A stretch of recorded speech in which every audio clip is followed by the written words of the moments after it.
Ya, saya bersyukur Bapak Ibu bisa kita ada di bulan yang ketiga tahun 2025. Ya, sekalipun hashtag kabur aja dulu, tapi GBI Double C tidak kabur. Mau kabur kemana? Sekalipun hashtag Indonesia gelap, cuma ada di Indonesia Timur doang yang gelap, karena orangnya semua gelap. Orang Ambon gelap. Bapak Ibu tahu orang Ambon ya? Tahu orang Ambon kenapa? Om Hani ini. Kenapa orang Ambon itu manis sih? Ya kan? Kenapa orang Ambon itu manis sih? Itu gara-gara cengkeh, saudara. Waktu dia keluarin cengkehnya dijemur, hujan datang. Dia masukin terang. Ini Bu Ane tahu nih, ini di daerah kita di Tangerang ini daerahnya kayak gitu. Waktu kita keluar lagi, dia hujan. Kita masukin, dia terang lagi. Akhirnya dia bilang begini, Tuhan, kalau Tuhan tidak tahu atur cuaca, Tuhan turun. Saya yang naik, saya atur itu cuaca. Tuhan turun yang sama geledek, sambar dia, jadi gelaplah dia. Oke, itu sedikit intermezzo supaya kita tidak tegang dalam mendengar firman Tuhan. Bapak Ibu simak baik-baik karena ini akan masuk ke bulan April. Saya mau mengajak kita semua untuk di bulan April saya coba untuk kita sama-sama ada dalam basuh kaki. Yang ikut retret kemarin sudah dibasuh kakinya, tidak usah dibasuh lagi. Dan yang belum, saya rencana di Paskah ini kita ada ibadah khusus basuh kaki. Nanti saya kasih tahu karena hari ini saya mulai intronya tentang darah Yesus. Pentingnya kita mengerti tentang darah Yesus. Nah, darah Yesus sangat berperan penting dalam iman Kristen. Ya, sangat berperan penting. Maka kita kalau di Manado saking pentingnya dia kalau marah darah Yesus. Ini ada istri saya nih. Kalau naik mobil nih saya suka ke kantor dia ini kan masuk di gang-gang sempit-sempit yang hanya bisa lewat mobil saya doang tuh. Ya kan tiba-tiba kita ada dua kiri kanan datang. Dia udah takut darah Yesus, darah Yesus. Jadi dia selalu sebut darah Yesus. Apakah saya lolos dari gang kecil karena gara-gara darah Yesus? Bisa jadi juga karena darah Yesus. Ya kan? Karena darah Yesus itu punya kuasa. Amin ya. Nah, oke. Saya mendahului begini kepada kita semua. Coba bisa ditampilkan Koko Erik. Ini kita hafal ini ayat dulu. Saya setiap kali khotbah saya mau supaya kita hafal ini ayat. Kenapa saudara? Pentingnya kita taruh ini ayat masuk dalam kehidupan kita. Karena itu adalah satu budaya yang baik. Ya kan? Waktu kita menghadapi tantangan kehidupan yang diingat adalah firman Tuhan. Ya, Efesus pasal 6 ayat 10. Akhirnya hendaklah kamu kuat di dalam Tuhan, di dalam kekuatan kuasanya. Inilah yang Rasul Paulus mau supaya jemaat Tuhan yang ada di di Efesus, mereka harus kuat. Kenapa? Karena pengaruh budaya pada zaman itu, orang-orang Kristen pada zaman itu mengalami namanya aniaya besar. Bapak Ibu perhatikan di Efesus ini kurang lebih ada di Turki. Saya National Geographic saya lihat. Ada satu lubang yang ada satu batu gunung lah kayak gitu ya. Dipahat mereka masuk ke dalam sampai di dalam ternyata di situ ada ruangan besar. Ada altarnya, ada salibnya, ada lambang logo yang pada zaman gereja mula-mula itu yang terkenal bukan salib tapi ikan. Apa namanya? Ya, ikan. Nah, itu ditemukan. Kenapa? Karena waktu itu orang Kristen itu dikejar, kalau mereka percaya Tuhan dikejar dan dianiaya, disiksa. Sampai kepada rasul-rasulnya. Rasul yang paling vokal pada waktu itu adalah Rasul Petrus. Dia ditangkap, disalib, kepala terbalik. Rasul yang ditangkap juga yang terakhir hidupnya namanya Rasul Yohanes. Digoreng di kuali.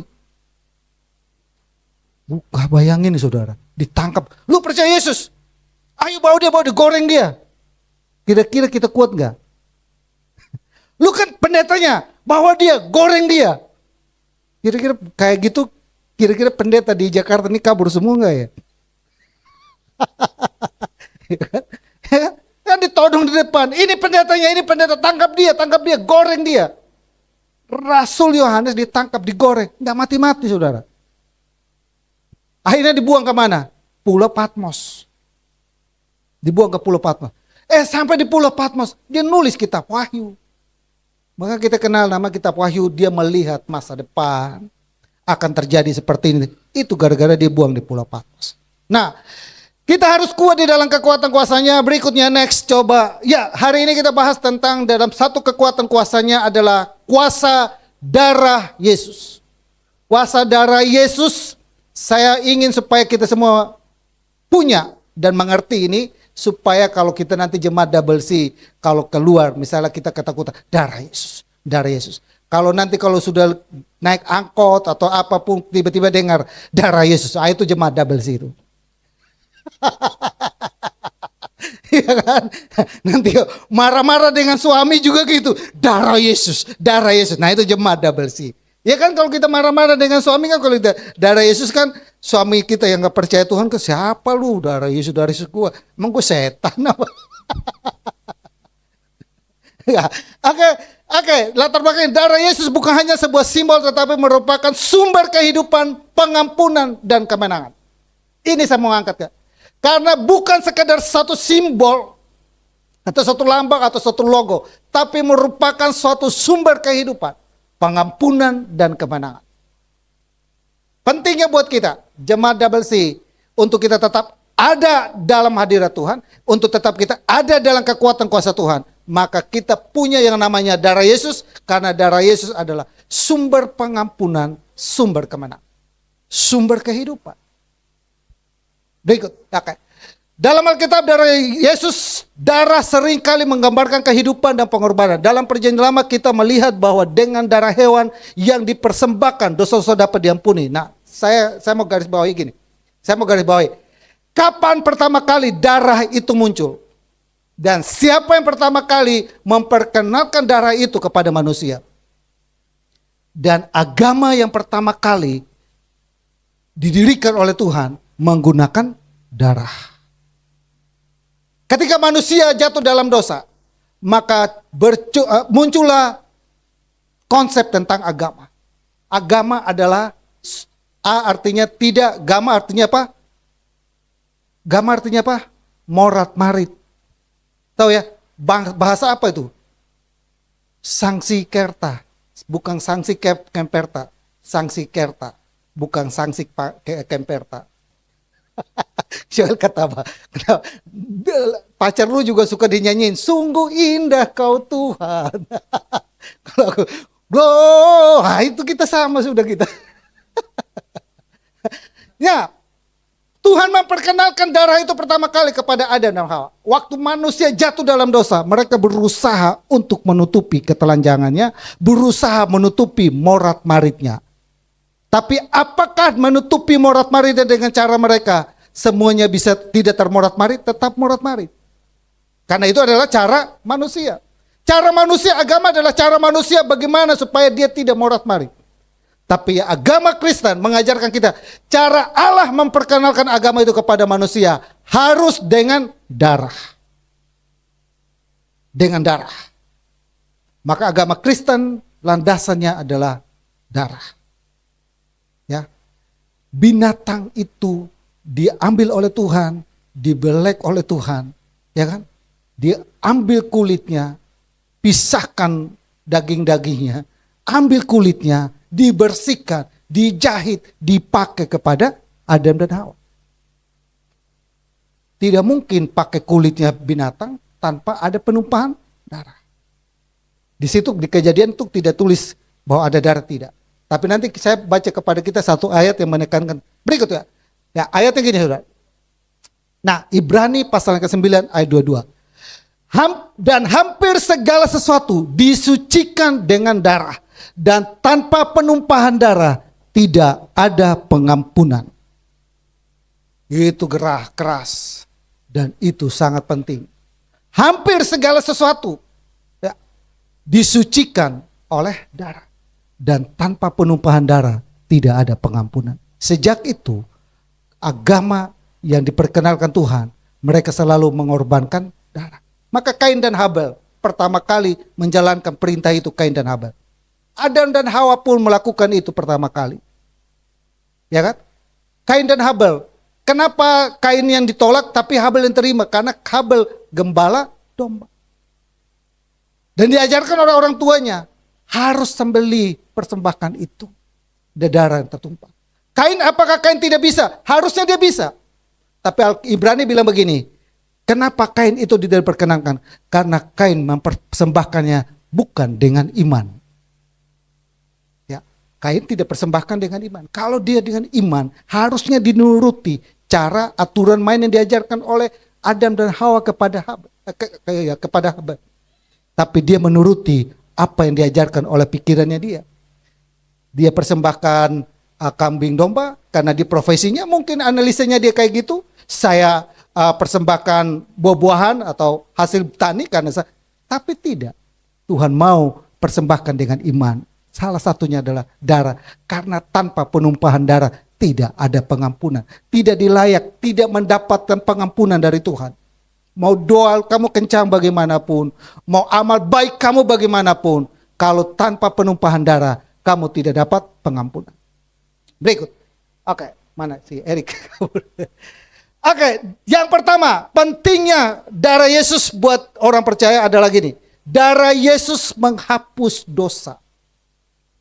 Darah Yesus itu punya peranan yang sangat penting dalam kehidupan kita adalah pertama, menghapus dosa. 1 Yohanes pasal yang 1 ayat yang 7. Tetapi jika kita hidup dalam terang, seperti Dia ada di dalam terang, maka kita bersekutu dengan yang lain, dan darah Yesus anaknya menyucikan kita dari segala dosa. Maksudnya gini, saudara.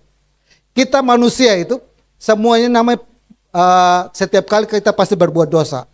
Ada dosa besar, ada dosa kecil, ada dosa sangat besar. Ya, tiap hari.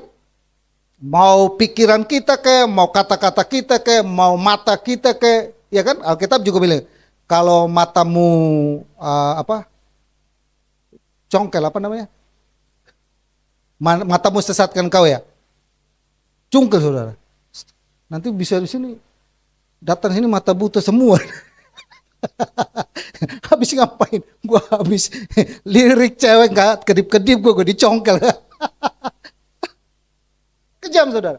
Nah, darah Yesus itu menyucikan dari segala dosa. Kenapa dia harus menyucikan dari segala dosa? Karena Alkitab bilang, yang menghambat Tuhan bukan karena tangan Tuhan tidak panjang untuk menolong kita, bukan karena Tuhan tidak mampu untuk menolong kita, tapi yang menghambat itu adalah karena adanya dosa.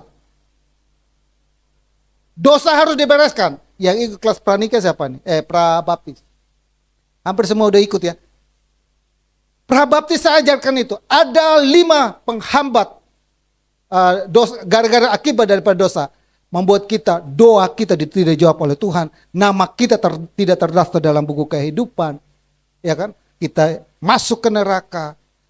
Ya kan? Ada 5. Kurang saya ingat ada 3 itu. Ya. Itu akibat daripada dosa. Dan dosa itu harus diselesaikan. Nah, cara menyelesaikannya apa? Lewat darah Yesus.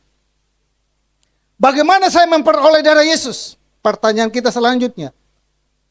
Kapan saya memperoleh darah Yesus? Sedangkan darah Yesus sudah 2000 tahun yang lalu. Saya kemarin ada jemaat kita yang orang tua yang meninggal. Saya lihat di mata kepala sini kan, dikremasi kan. Jadi tulangnya kan saya lihat kan. Tulang manusia itu api bakar begitu loh. Gak hancur saudara. Mesti di blender lagi. Hebat. Darah Yesus. Saya juga gak tahu nanti papa saya berapa tahun ya. Tahun 89 dia meninggal. Udah berapa tahun. Tulangnya pasti masih awet. Amin ya. Itu sedikit luar konteks. Tapi pengampunan dosa. Nah, bagaimana saya memperoleh darah itu? Dari mana saya dapatkannya? Ya kan? Saya dapatnya dari mana? Nah, ada dua sarana yang kita harus dapatkan. Dan itulah yang saya inginkan kita di jemaat GBWC ini. Kita harus mau tidak mau setiap bulan kita ambil bagian itu. Yang pertama adalah darah Yesus itu kita peroleh melalui baptisan. Yang kedua, darah Yesus itu kita peroleh melalui perjamuan kudus. Saya udah pernah di Hotel Ibis, saya udah terangkan secara detail buat kita, tapi saya ingatkan itu lagi. Darah Yesus itu kita peroleh melalui baptisan, dan darah Yesus itu kita memperoleh melalui perjamuan kudus. Semua orang pasti sudah dibaptis. Maka kan ada anak muda yang nanya, Pak, kalau saya habis dibaptis, masih bisa nggak saya berbuat dosa? Bisa lah, hidup di dunia, bro.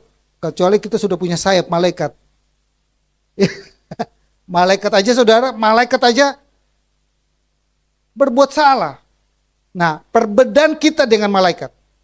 Saya kadang renungkan, untung Tuhan jadikan saya sebagai manusia.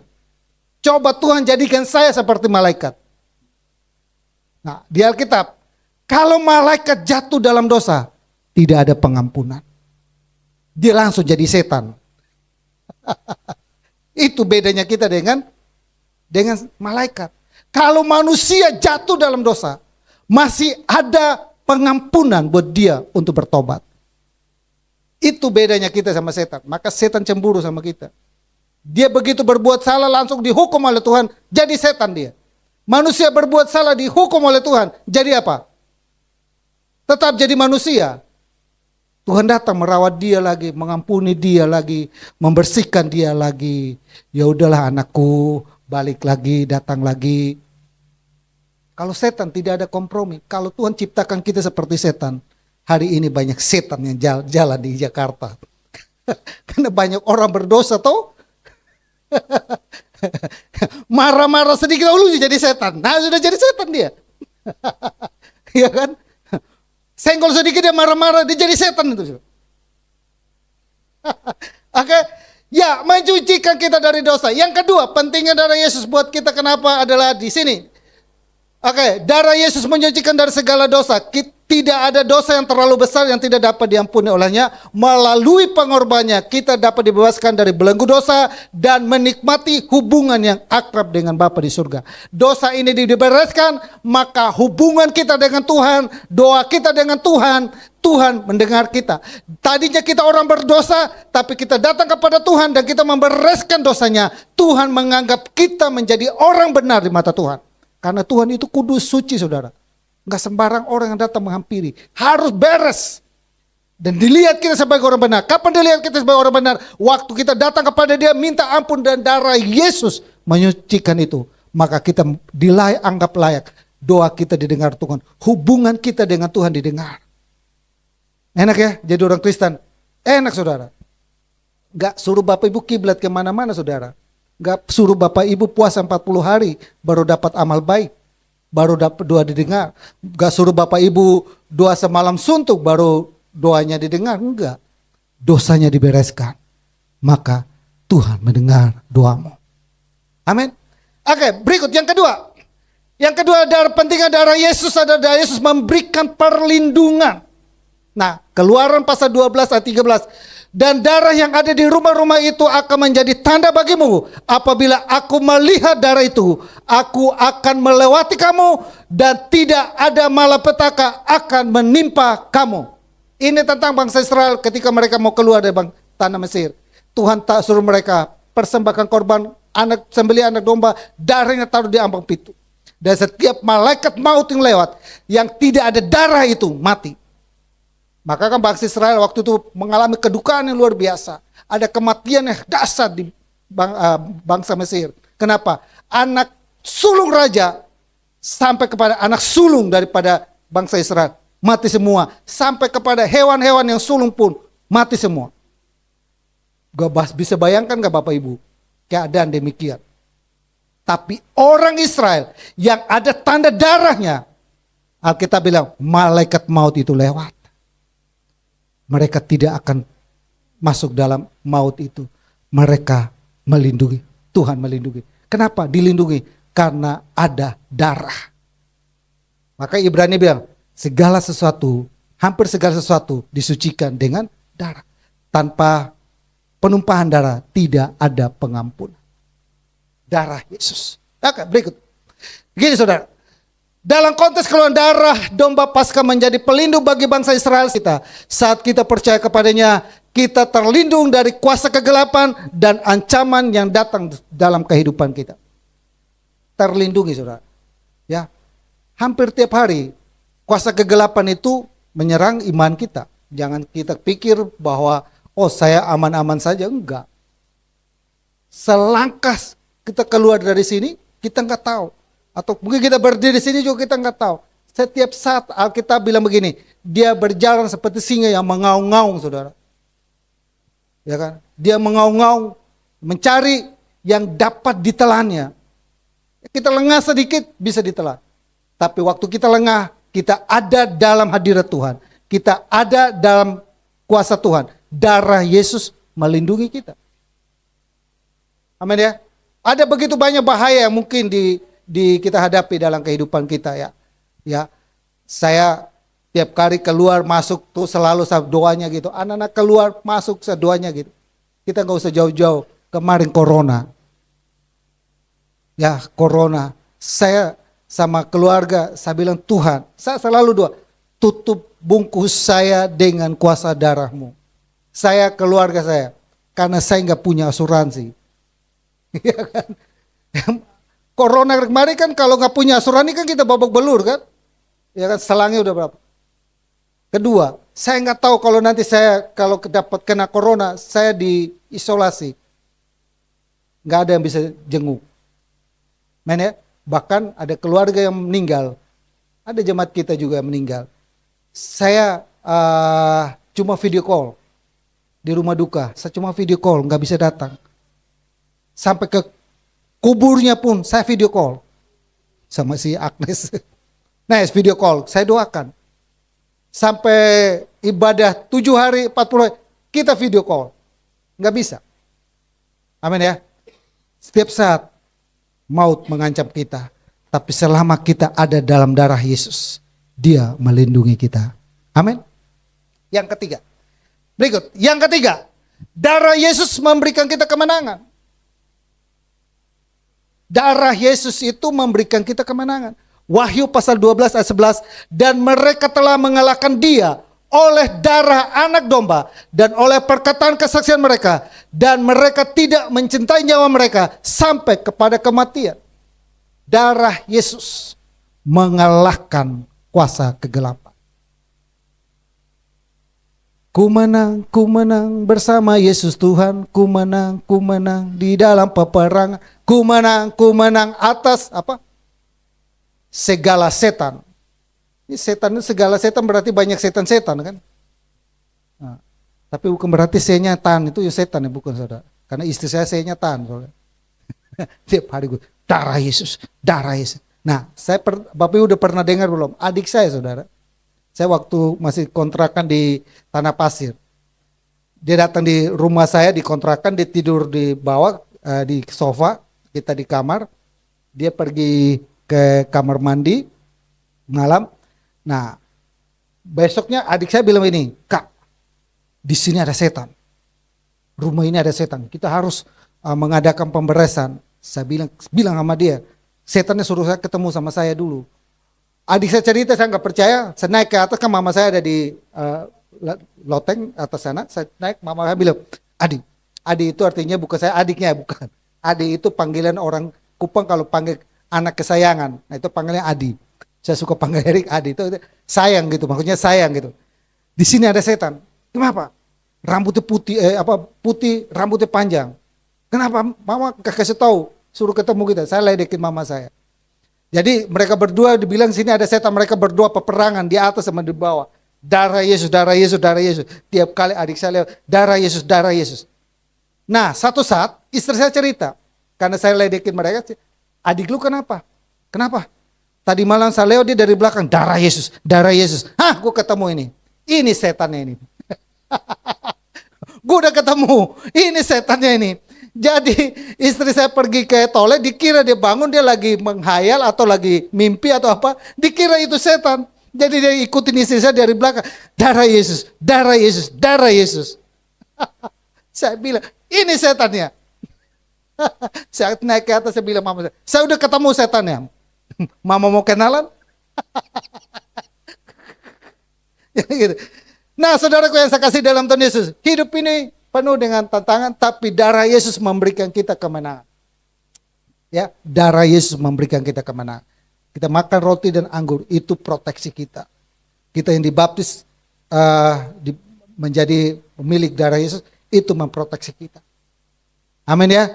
Oke, yang keempat dan yang terakhir. Ya, kalau nggak salah yang keempat ada yang keempat.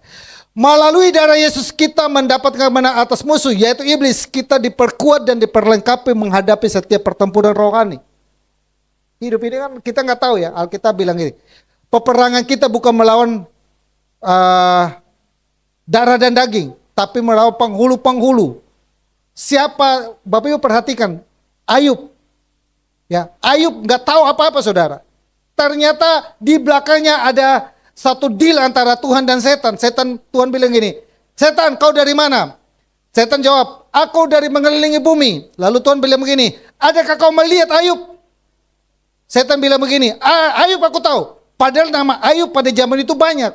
Tapi yang dimaksudkan Tuhan oleh Ayub itulah Ayub yang dicatat di Alkitab itu. Lalu, apakah kau melihat? Saya lihat. Tentu dia diberkati, tentu dia dilindungi. Karena Tuhan membuat pagar sekelilingnya. Kita itu Tuhan buat pagar saudara. Tuhan itu membuat pagar di sekeliling kita. Nah, coba Tuhan bilang, iblis bilang, kalau pagar itu Tuhan cabut, maka dia akan menyangkalmu. Dan memang coba aja. Tuhan bilang begini, silakan, tapi hanya jangan nyawanya. Tuhan mau uji. Ayub saleh. Alkitab, Ayub benar, Ayub takut akan Tuhan, Ayub beribadah, Ayub mengembalikan perpuluhan, Ayub memberikan korban persembahan dan lain. Ayub all out buat pekerjaan Tuhan, dia tahu dan taat semua itu. Kalau Alkitab catat bilang gini, Ayub saleh, dia benar-benar saleh saudara. Dia bukan mengaku menunjukkan diri dia bahwa dia saleh, tidak. Tapi Tuhan sendiri mengaku itu. Tapi kenapa Tuhan izinkan masalah terjadi? Kenapa dia harus habis harta bendanya? Kenapa dia harus habis anaknya meninggal? Kenapa dia harus sakit? Dari semua ujian itu saudara, yang diizinkan Tuhan itu saudara. Dari semua yang diizinkan menimpa kepada Ayub. Kata kuncinya cuma satu, Bapak Ibu belajar itu. Supaya Ayub menyangkal Tuhan. Kata kuncinya di situ. Sama juga dengan kehidupan kita. Seringkali iblis itu menyerang kita dalam psikis kita, tekanan, kehidupan, masalah, buat kita stres, depresi, buat kita frustrasi, buat kita gundah gulana, buat kita kacau balau lah kayak gitu, buat kita apalagi depresi dan tekanan. Tujuannya cuma satu saudara, supaya kita menghujat Tuhan. Amin. Karena saudara, buktinya dari mana? Ayub istrinya bilang ini, masih setiakah engkau dengan Tuhanmu itu?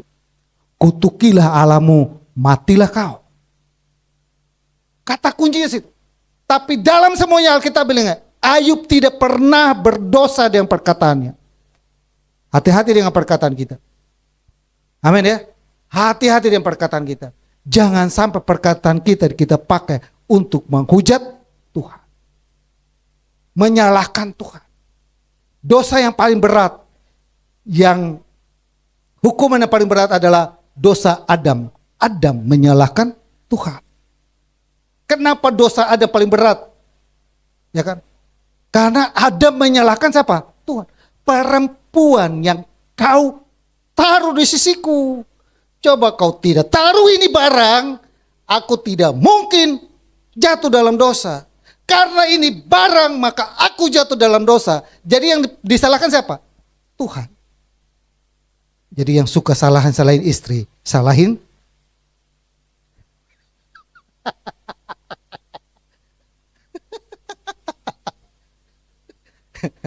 bilang kiri kananmu, jangan suka salah-salahin siapa? Amin saudara. Itu tujuannya. Tujuan dari segala masalah itu sebenarnya simpel. Setan itu bikin berbagai macam retorika dan lain sebagainya. Supaya apa? Kita itu menyalahkan Tuhan. Bahkan Mazmur pasal 73 Bapak Ibu baca di situ. Itu seorang imam saudara. Bani Asaf, seorang imam, pemimpin pujian. Pada zaman itu diatur sedemikian rupa. Seorang pendeta. Yang kalau sekarang itu terkenal luar biasa. Karena memimpin pujiannya dengan hebat. Tapi depresi, stres.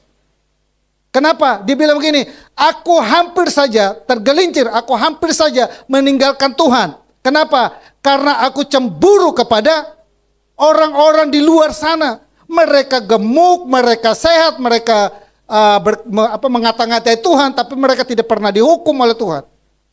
Aku hampir tinggalkan Tuhan. Sia-sia saya setia beribadah.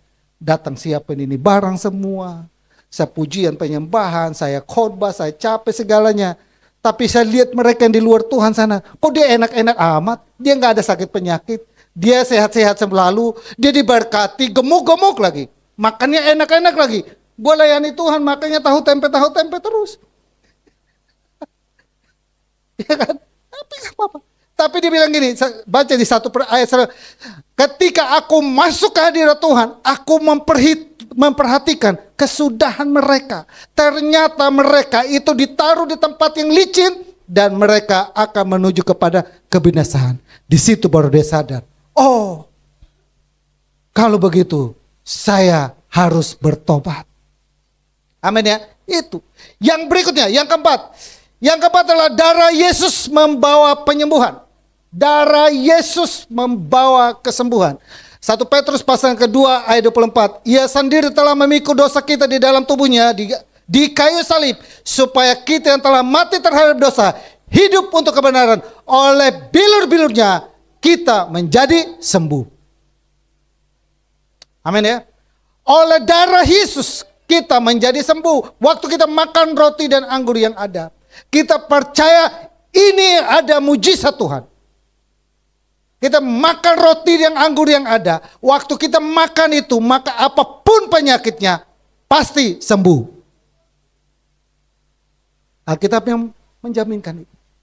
Waktu saya mendoakan papa daripada Jeffrey, koma. Dan habis ini juga saya akan mendoakan adik ipar saya punya suami, punya mama, ICU juga. Habis ini saya minta maaf, mungkin saya tinggal karena saya pergi. Saya percaya saudara. Saya percaya, saya ngomongnya merinding. Kuasa Tuhan bekerja. Saya percaya oleh bilur-bilurnya orang lain disembuhkan. Saya di ICU 20 hari koma, tidak bisa ngomong. Saya datang, saya doakan. Habis saya selesai, saya lap, saya baptis dia. Besoknya saya dapat kabar, dia ngomong saudara. Sekalipun Tuhan kasih kesempatan berapa hari, dia kemarin meninggal, Senin kemarin dia meninggal. Tapi itu kesempatan yang luar biasa, sangat berharga. Saya jelaskan kepada mereka, kematian orang Kristen itu tidak menakutkan. Garis bawahi jemaat WC, kematian orang Kristen tidak menakutkan. Kalau kita baca di Alkitab, kematian orang Kristen yang pertama berharga.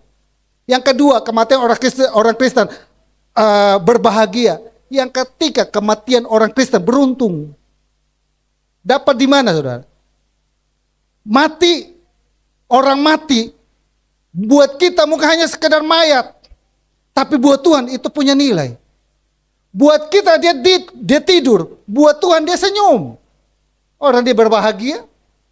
Kenapa? Buat kita ini rugi. Ya kan? Buat Tuhan ini mengalami keuntungan. Itu kematian dalam Kristus. Amin ya. Kita beruntung, tidak menakutkan. Seperti orang lain nanti tengah malam datang. Itu cerita dongeng. Ya, cerita dongeng itu. Saya kasih tahu. Saya dulu di kampung itu dongeng-dongeng gitu. Saya belajar Alkitab. Itu ternyata dongeng. Nanti sediain makanan, mama pulang makan. Ya makan saya saudara. Dia sediain makanan kan ditaruh di jendela kan. Tengah malam gue datang gue ambil makan. Kapan lagi makan makanan enak kan? Tadi kampung gitu saudara. Besoknya dia cerita, papa datang loh ngambil makanan, gue yang ngambil. Kalau gue mau sekarang gue ngomong, gue yang ngambil. Di kuburan pergi taruh kue cucur-cucur, makanan buah-buahan. Hidupnya nikmatin buah enak kagak, bikinin kue enak kagak. Di kuburan taruh enak, dia pulang, Pergi gue tinggal, gue pergi ngambil, gue makan. Iseng dulu banget begitu saudara. Saya dulu isengnya luar biasa.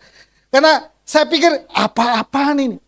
Dan kita pikir bahwa dia akan balik makan. Enggak saudara, yang makan itu hewan, yang makan itu binatang. Orang yang gak datang-datang nongol. Oh dia nanti datang begini. Enggak, yang datang itu bukan dia. Yang menyerupai. Yang menyerupai. Alkitab bilang, dia berharga, dia usah bahagia. Masa diingat yang di sini lagi. Kalau kalian sudah senang, mau isi ingat yang susah-susah enggak? Coba mau saya tanya, kalian kalau sudah senang, ingat gak yang susah-susah? Enggak. Ingat gak yang nangis-nangis? Enggak. Kalau sudah senang, masih ingat gak? Enggak lagi. Dia so senang di sana sih. Kematian orang Kristen itu kayak gitu. Ya. Oke, jadi berikutnya next, berikut saya penjelasan begini. Darah Yesus juga menyediakan penyembuhan bagi kita, baik secara fisik maupun rohani. Secara fisik ini, ada kuasa untuk menyembuhkan kita. Roh kita pun harus disembuhkan. Ya kan? Roh kita nggak tahu, roh kita najis karena apa kita juga nggak tahu. Kontaminasi dengan mimpi-mimpi. Waduh, seram gue mimpinya. Gue mimpinya seram banget. Gue di jurang gitu kan. Kayak gue mau mati. Begitu sadar, darah Yesus melindungi saya. Amin. Amin ya. Amin.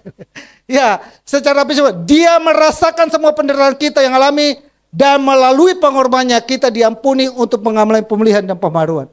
Dia bukan Tuhan yang tidak merasakan apa yang kita rasakan. Dia bukan Tuhan yang tidak merasakan kesedihan. Dia bukan Tuhan yang tidak mengalami penderitaan, tapi dia adalah Tuhan yang turut merasakan kelemahan-kelemahan kita. Saya bangga dengan Tuhan seperti itu. Tuhan yang tidak sekedar asal ngomong, duduk di surga, ya kan kita ngomong, lu sih enak, lu nggak tahu yang gue ngalami. Itu Tuhan itu tahu yang kita rasakan. Dia berada di posisi kita, dia mengerti posisi kita ada.